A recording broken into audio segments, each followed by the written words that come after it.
Hi friends. Well, we have a funny story today where I thought I was taking you along when I was making all these recipes. So I've been doing gluten-free sourdough bread for a bit. I'm still having an issue with it rising properly.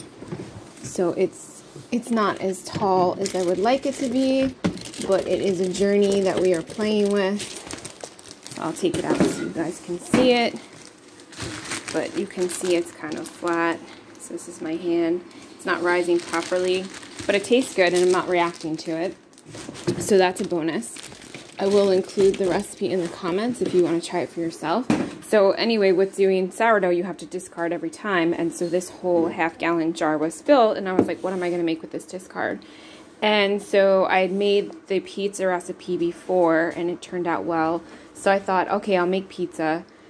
And then I found this biscuit recipe that I tried the other day and it worked out really well.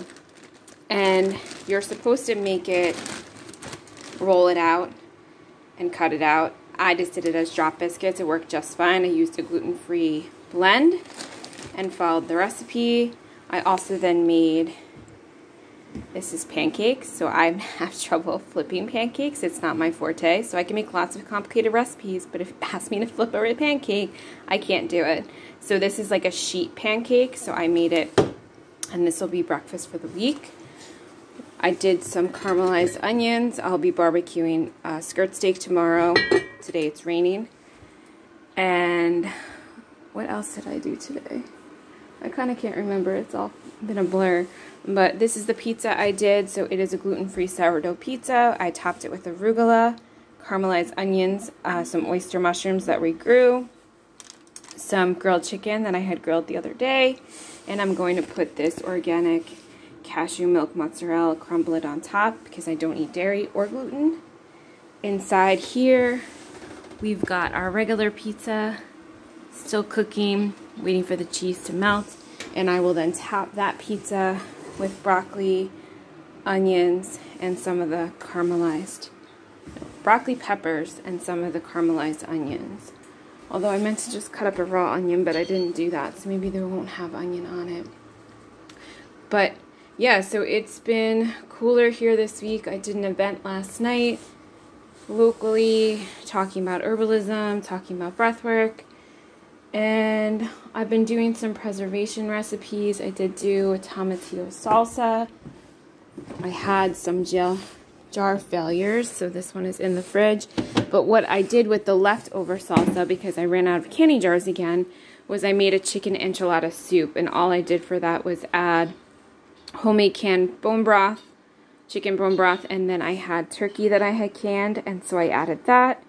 I added some nutritional yeast flakes, some tapioca starch to thicken it up, and some almond yogurt.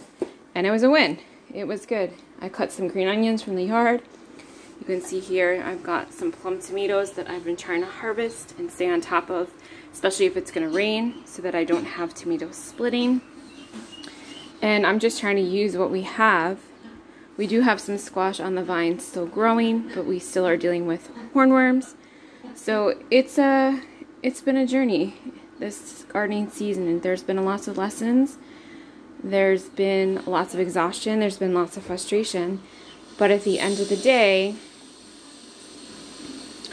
that's a video playing in the background that I thought would have been turned off, but wasn't. So yeah, at the end of the day, we do the best that we can with what we have. And so that's what this is. I do meal prep a lot on the weekends because that's the time I have to do it. And I make a bunch of meals at once. And then we eat those meals for the week. I made meatloaf the other day.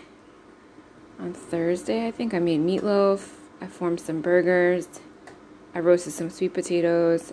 That's the rest of the broccoli I had roasted, so that will be reused on the pizza. But again, I do what is easy for me. I do what is manageable. I do what I can because I'm human and I have some days where I still don't feel so great. So if you are interested in doing gluten-free sourdough, give it a shot. Let me know how it works out for you. Until next time, bye friends.